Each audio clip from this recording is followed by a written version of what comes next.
Alright, so we're going to make sunset lavender. We just finished this one, this little guy. And so this was a really great way for you to get started and get a good feel for what you were doing with watercolors. We're going to move on and do this beautiful sunset scene. We're going to pretend there's a lavender field back there. And we're going to start with the same palette. You should have plenty of color in your palette. And we're going to start the same way we did the other one. We're going to wet this whole background. So again, just setting this and putting a whole bunch. I'm going to separate this a little bit. I know you guys can't see it as well in the video, but I'm going to put a whole bunch of water and just let it soak in so that, again, this backboard is nice and wet. We live here in New Mexico in a really dry climate, and today's a 100-degree hot day. So if you are painting somewhere where you have a humid place or it's not going to dry real fast, you can use a hairdryer to dry in between what you work on, but or just let it sit in between these steps. You can pause the videos, come back to it. Of course, you also have the pictures to work from. You don't have to watch my videos, but sometimes you get some extra steps that you may not realize if you're looking at photos. So I'm going to start with yellow, and we're going to start by streaking in just a really nice, where the sun is coming in, yellow in the sky. So I'm going to throw this in here. It doesn't have to be perfect. You'll see. I just kind of streak the yellow across. When I feel like I need more color, I add some more color. This one will be different than the other one. It's going to be different every time you paint it. So if you were to paint the same thing again, you can make it completely different the next time. I'm then going to work on adding a little bit of orange down in here. So I want some orange in here. Again, I've got quite a bit of water I'm playing with. So I'll bring that water in. I streak that across. I want to carry a little bit of that orange up into here. Let it dilute. I don't want this so streaky in here, so I'm going to wipe that out a bit. It will always dry lighter than it is on your art. So just something for you to be aware of. We're going to add a little bit of this wonderful, it's called Scarlet Lake. We'll let that blend in there a little bit. And then I've got a couple other colors. I've got this creamy kind of color, which you'll see in sunsets.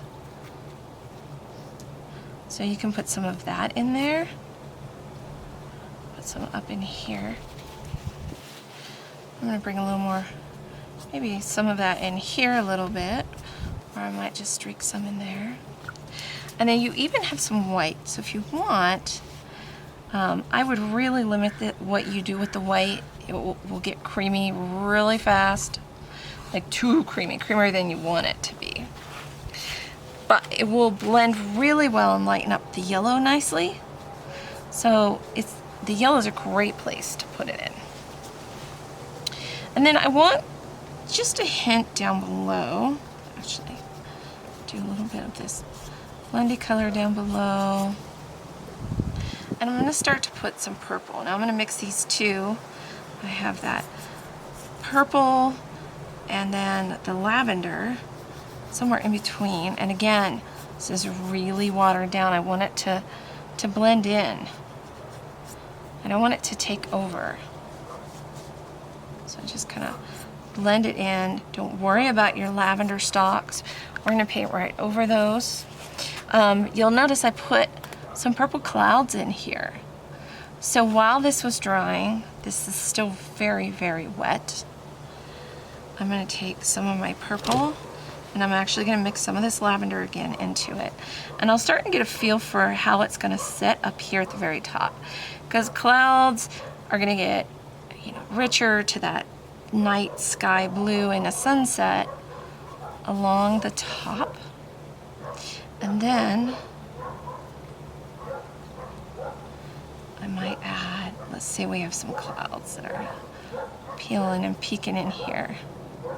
I like the pinks that I have on that one, so I'm gonna go back to my scarlet and just add a little more in there. And then, if I'm not happy with things, I add water, I blend. You can also take a paper towel and start to wipe some of that out of there if you want.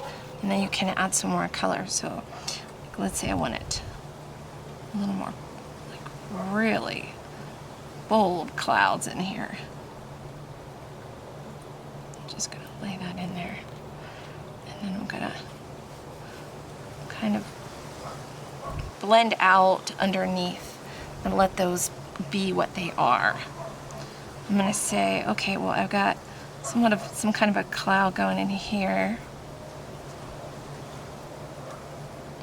I put something like that. And I might want it even a little darker up in here. Again, the colors will always dry lighter. So do not hesitate when you start seeing it dry and change and you say, oh, that wasn't as rich as I want. Take some color, wet your brush, and feel free to go back in and add some more. I want to add some more orange down in here.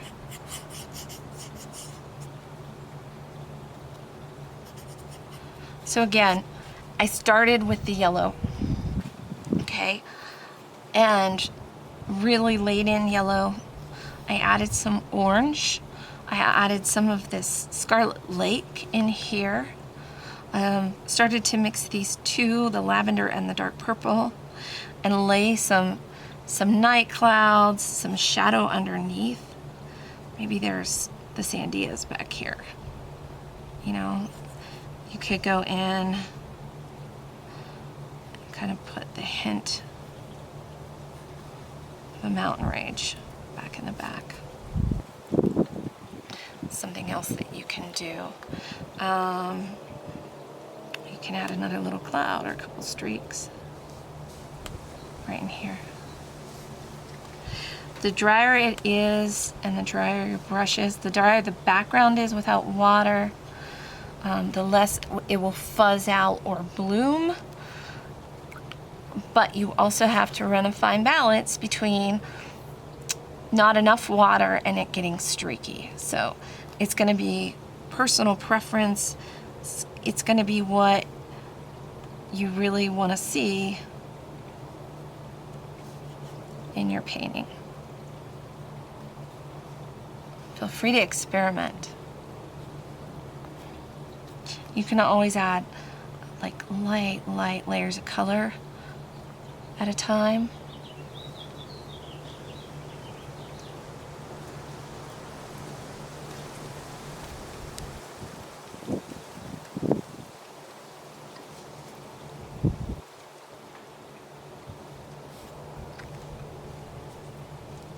And that's it. And then you're gonna let this sit. So this is your first step. This is your sky, your background. Just really take your time, have fun with it,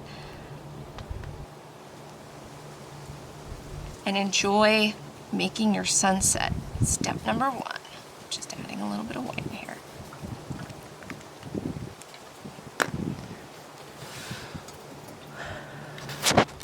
Okay, so we've made our background and we're going to start painting the lavender fields now.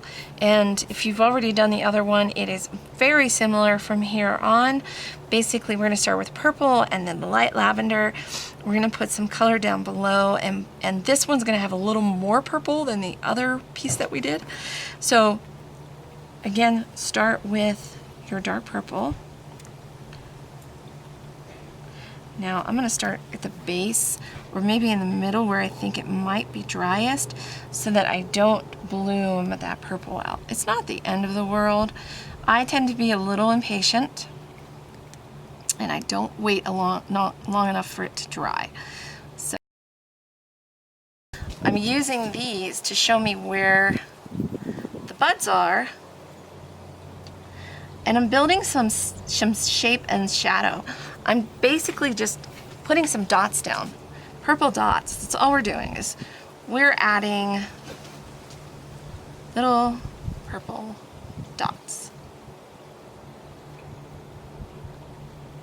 I can feel my table moving as my hand dots, which is funny.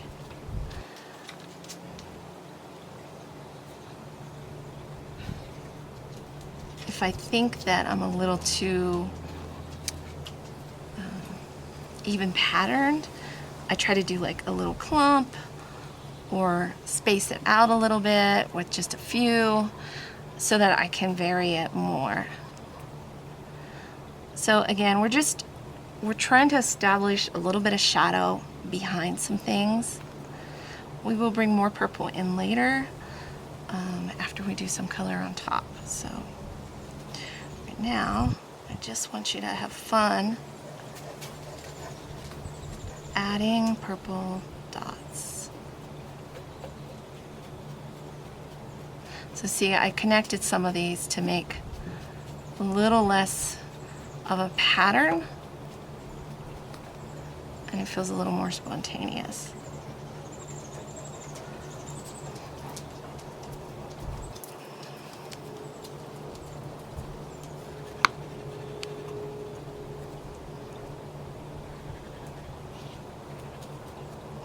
I try to make it as dark as I can on this first run behind, so I didn't water it down. I get the brush tip wet, and then I roll it in that purple real well.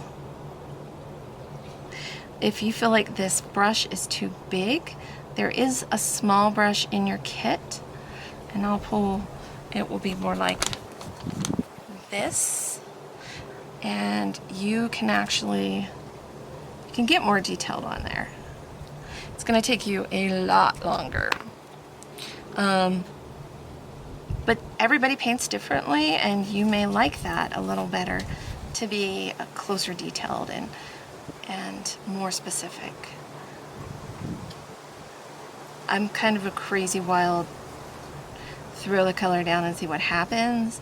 So as you can see, I get to a point where it's not even dotty. I'm just kind of throwing purple around. And I like that. I want there to be some variation.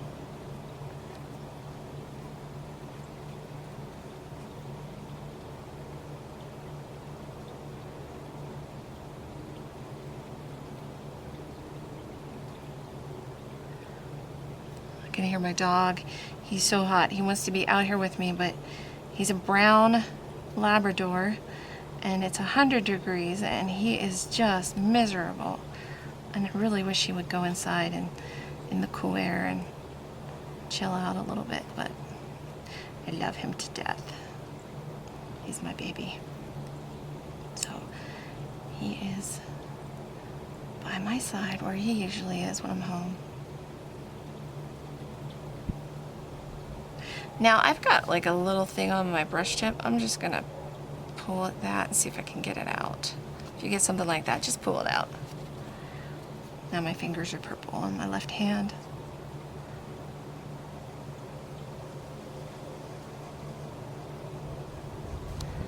So my printing was a little off on this, so that's why the tops of my lavenders were a little pale, but again, you don't even need to worry about that because you're adding all this paint, so yours will all be good. Save the rejects for myself when I'm making your kits.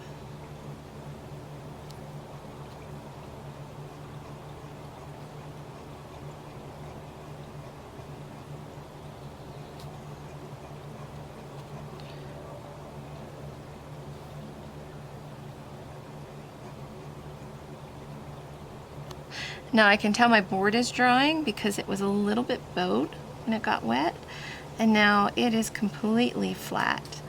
You can't see that from the camera angle, but it is laying completely flat on the table.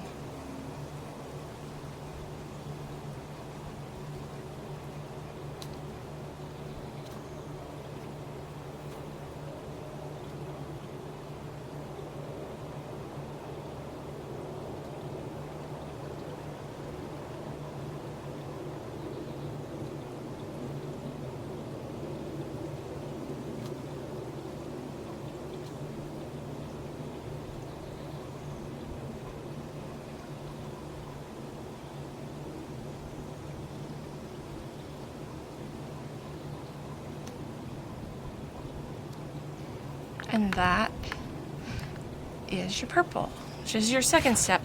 So you'll see it's starting to look a lot like the other one.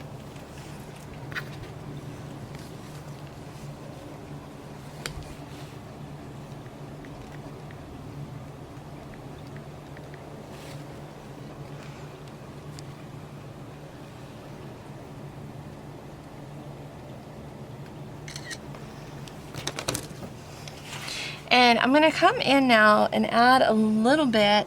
We've got lavender, a true lavender color, which is what this next color is. If you get a little purple in it, that's no big deal. And I do the same thing, only, you know, I'm gonna fill this sucker in. So I'm gonna start filling in other areas with the lavender. I also wanna put some lavender in here. And if it is not completely dry, that is fine. It will blend beautifully. So that's how it gets real soft. You'll see some of these areas that I did in here, it's not completely dry. So it kind of helps blend it in a really nice way. Because you'll notice when you go past lavender bushes, you're gonna see green near the bottom and a lavender near the top. So we're gonna throw that down there. And then I'm gonna start adding in this true lavender color.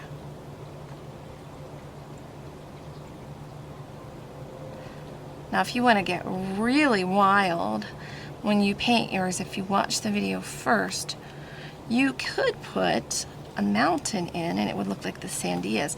If you had a mountain back here and just use a solid lavender or lavender with a little bit of the purple, or even lavender and the blue, and put a mountain range back in the back. I think that would be really pretty. So there's a lot that you could do with your board.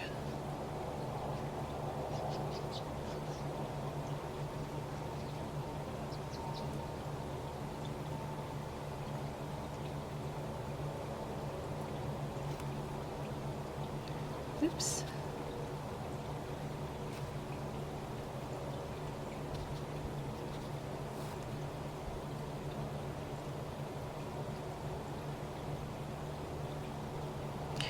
And again, take your time. If you want to go real slow with this, go real slow with this.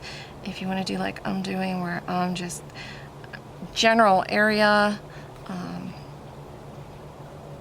Again, I'm worried more about, you know, where are the shapes, but not worried about fitting the paint exactly in those tiny little sections. I'm just putting paint down is all. You know, it's supposed to be fun. It's supposed to feel like lavender. Not every stem is exactly the same. If you're looking at something from a distance, or if you don't have perfect eyesight and you take your glasses off, things get fuzzy and it's easy to still recognize what it is. So it doesn't have to be perfect. It just has to give you the idea and make you happy and have fun painting.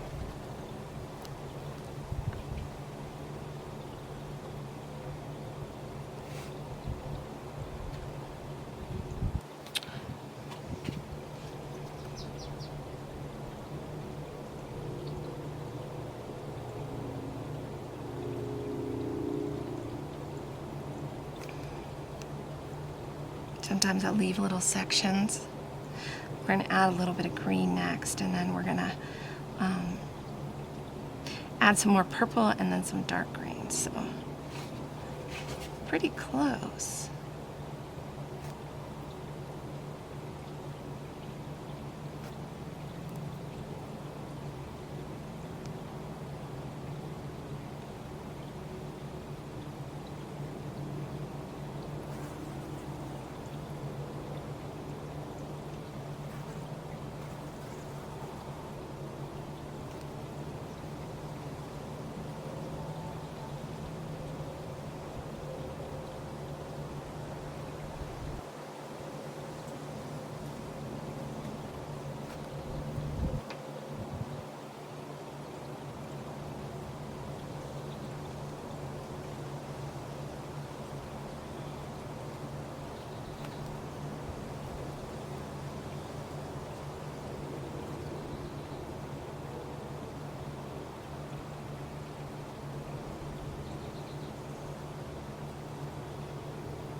Alright, this is a pretty good set of lavenders.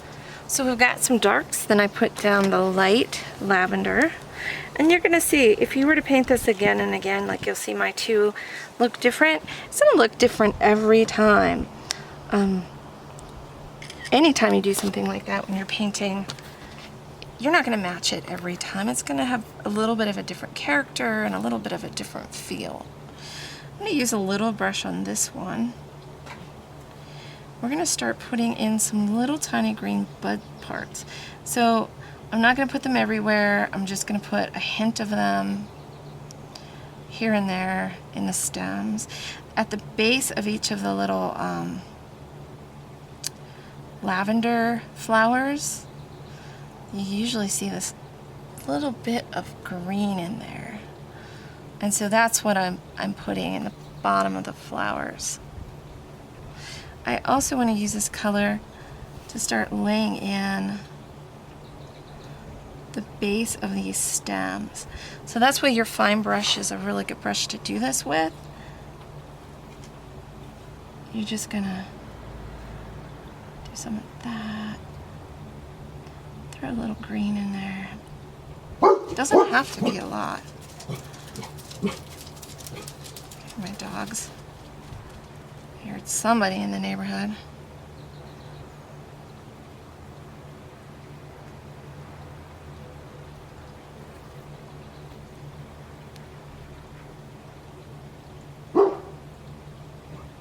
Probably the UPS guy.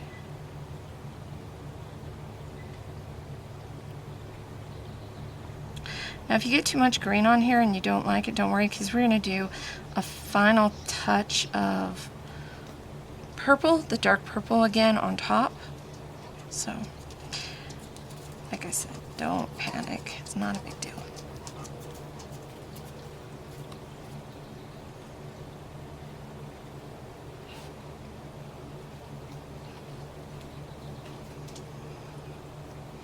You also do not have to paint at the speed that I paint. I don't want you to have to look at this. Feel free to pause the video or rewatch it.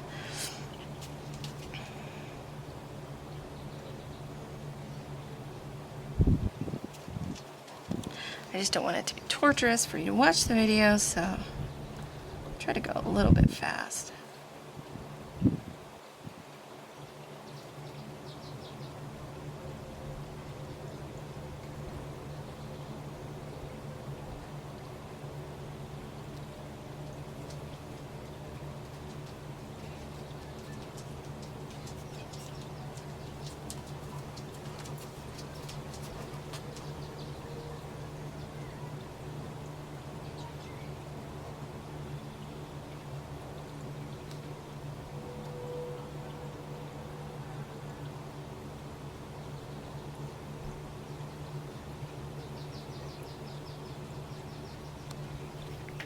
Alright, a little spot down here, I want of that.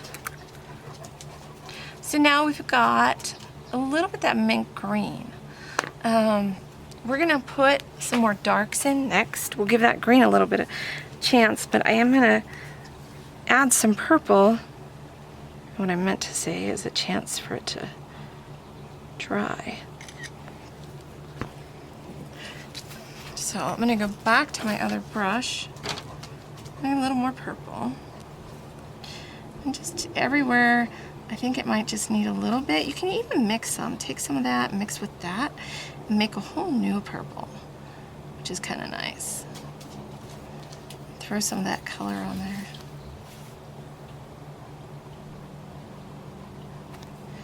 And only do what you think you want to do. Like if you think it's fine as is, then don't add any. Don't feel like you need to add paint just to add paint. It's not like that. See, I think that needed a little area over there. It didn't need a ton. That's it for that.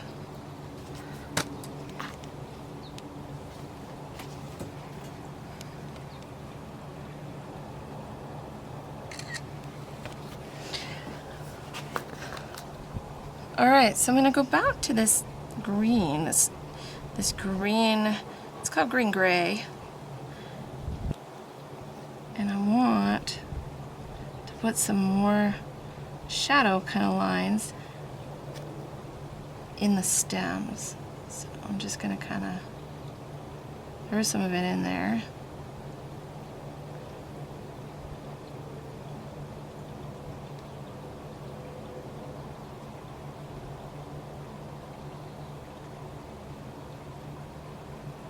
I might add some higher in there.